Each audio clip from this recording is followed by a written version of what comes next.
Hey guys, welcome back to Fridays with Flowers. I'm trying to keep my videos short, so I'm going to talk really fast. Like I said last week, I am trying to keep these videos super informal.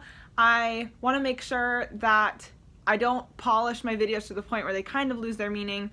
Luckily, Fridays with Flowers is completely unedited, so everything I say gets to stay. And today I'm going to talk about 10 weird things about my life, or me, I guess. And I wrote them down on this cute little notepad. I'm in San Diego at a really nice hotel. My dad got me a room here so I could go to a conference, and it is so nice. I love it. Thank you, Dad. So I'm just hanging out in my bathrobe, you know. Alright, so the first weird thing that I do, and I did ask my boyfriend about this, and we both had a very long list for me, but the first weird thing I do is I kiss my animals on the mouth. All 4 of them, every single night, at least.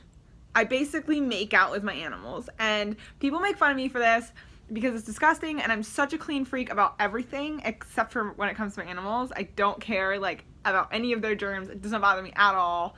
Even when my dog had ringworm or tapeworm, I still kissed him on the mouth even though he gnaws on his tush, which is gross. But I've never gotten anything from them.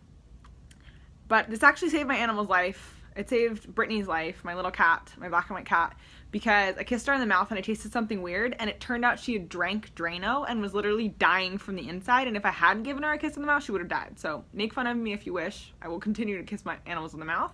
And my other cat, sometimes I put her whole head in my mouth, and for some reason she tolerates it, and apparently that's like a thing.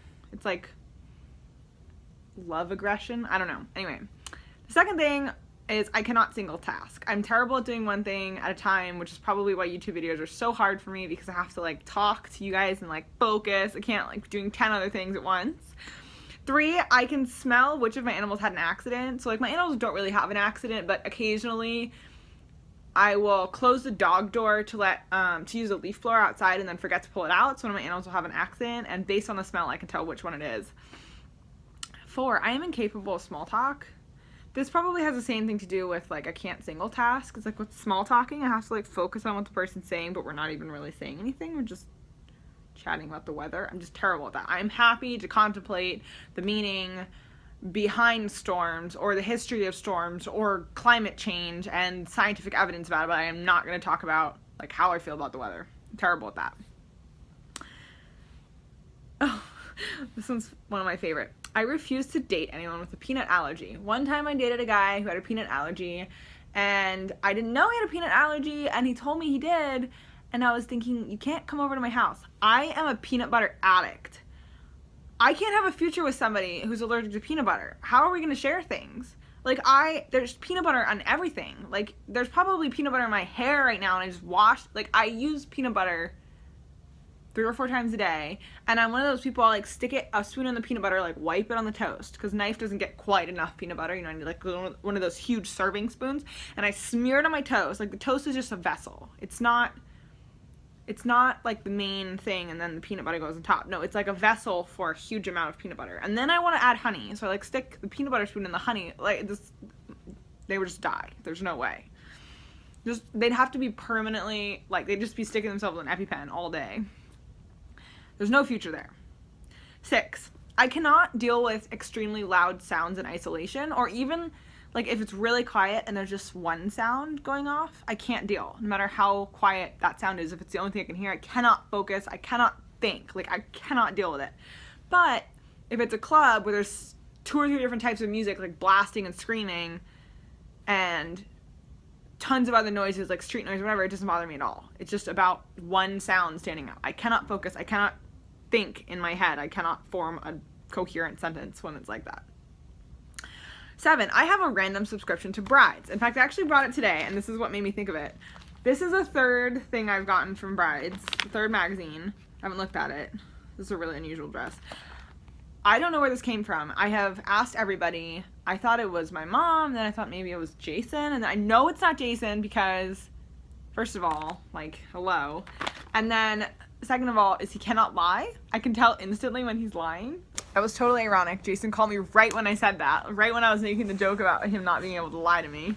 Anyway, okay. I have a subscription. I don't know where it came from. I've asked everybody I can think of. I've asked all my besties, my sister, everybody. I've asked my mom, my dad, Jason. I don't know where this came from.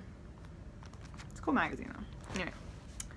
8, I am pretty sure that I have narcolepsy, and I've had a bunch of different doctors talk to me about my migraines and how tired I get and my sleep problems, but I've never done a sleep study, and I think I'm just avoiding it because I don't want them to pump me full of drugs, and that's pretty much like the only solution to like narcolepsy or insomnia or anything. They just pump you full of drugs, and I don't want any of that, but I am pretty sure that I have narcolepsy. 9, I like lemon and chocolate together. I like lemon, not like lemon and dark chocolate. I like lemon anything with milk chocolate anything. I think it's the best flavor combination. And 10, sorry, I sort of got distracted by the whole Jason call thing. I'm gonna call him back. 10, I can't sleep if my toenails are too long. And I don't know what the threshold is for that, but all of a sudden I will lay down and I will feel like my toes feel weird, and I'll go, my toenails are too long, and I have to get up.